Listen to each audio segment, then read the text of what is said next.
Olá, mulher vitoriosa, que prazer estarmos mais uma vez juntinhas. E eu estou feliz que eu estou aqui com a minha amiga, a doutora Marisete, que é psicóloga, especializada em terapia familiar. E no programa de hoje, Marisete, nós gostaríamos de falar sobre um assunto que a gente está vendo aí nos meios sociais, que está muito sendo noticiado. E eu acho que com a gente que tem filhos, que tem família, a gente tem que ter muito cuidado. É sobre abuso sexual. O que você pode falar sobre essa área? O abuso sexual, Elisete, é uma violência oculta, porque é uma violência invisível. Ela acontece numa constância muito maior do que a gente pode imaginar, só que ninguém ouve, ninguém vê, ninguém sabe. Então, por ser uma violência oculta, ela atinge todas as famílias, em todas as camadas sociais.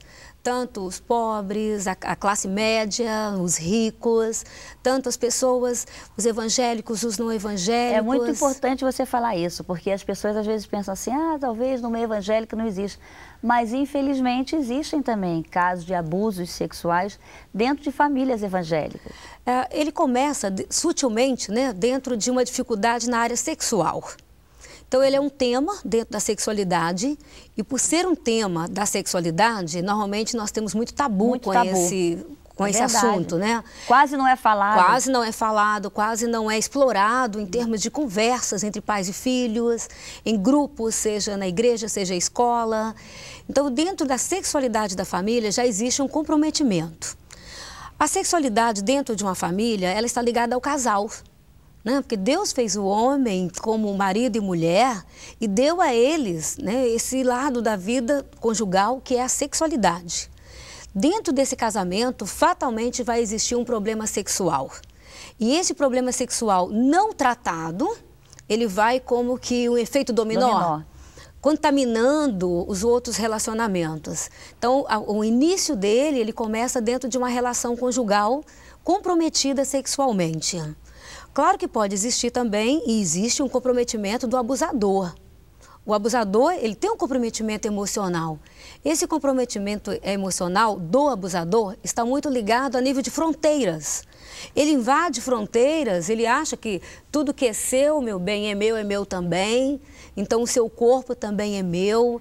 E ele vai invadindo sem perceber a fronteira. E geralmente, ele não tem essa... Porque geralmente um abusador foi abusado também. Há uma estatística que confirma isso, que geralmente uma pessoa abusada teve um dos seus progenitores também abusados. Então já é um tema oculto de gerações anteriores. Sabe aquelas repetições de geração em geração? Que vai contaminando porque o silêncio não deixa esclarecer e não deixa parar. E ele perpetua por muitas e muitas gerações. Só que nós temos que pensar assim, o abuso sexual dentro da família, nós temos um triângulo. Do lado tem o abusador, tem aquele que é abusado e tem aqueles que não protegeram o abusado. Aquele que é abusado geralmente tem muita mágoa, fica muito ressentido com quem não protegeu. Porque muitas vezes a criança abusada, ela procura a mãe, procura o pai e ela compartilha, só que eles não acreditam. E a gente vê que casos muito comuns que as mães sabem ou fingem não saber que o pai ou alguém, a família está abusando e porque assim, vamos clarear que o abusador geralmente é uma pessoa ligada à família. Ou de uma forma interna, o pai, tio, mãe, avô, primos, ou vizinhos, parentes, assim, amigos chegados, né? Sempre são pessoas muito próximas. Por isso que se mantém durante muitos anos e sem ninguém se dar conta. Porque o abusador é aquela pessoa livre de qualquer suspeita. Ninguém vai suspeitar.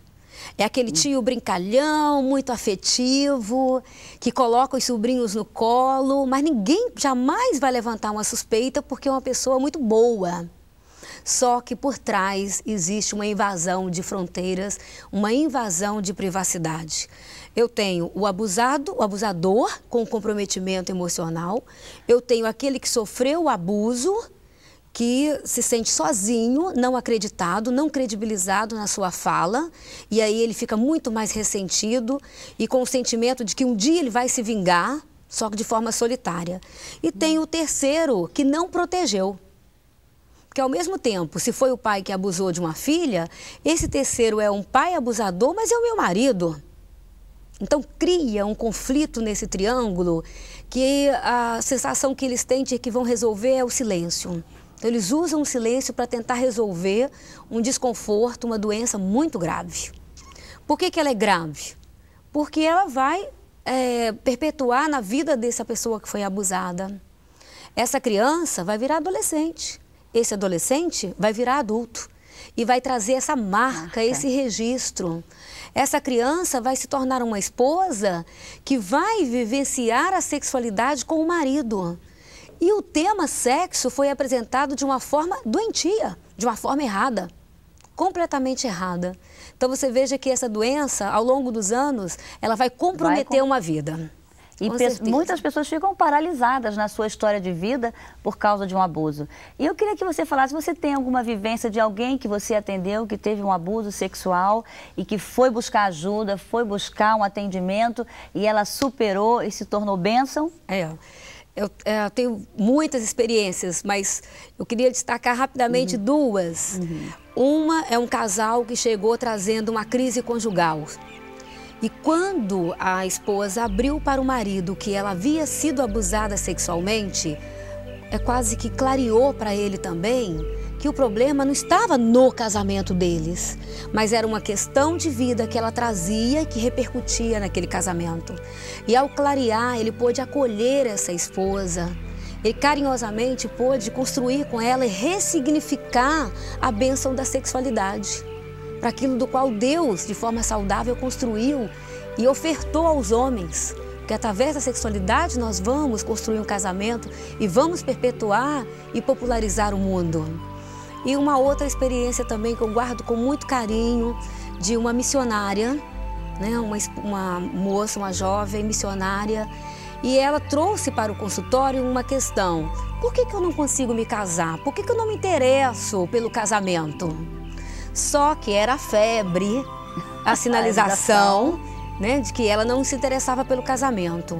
Ao procurar a causa do desinteresse na área da vida, que é o relacionamento afetivo, a relação a dois, a gente chegou no abuso sexual.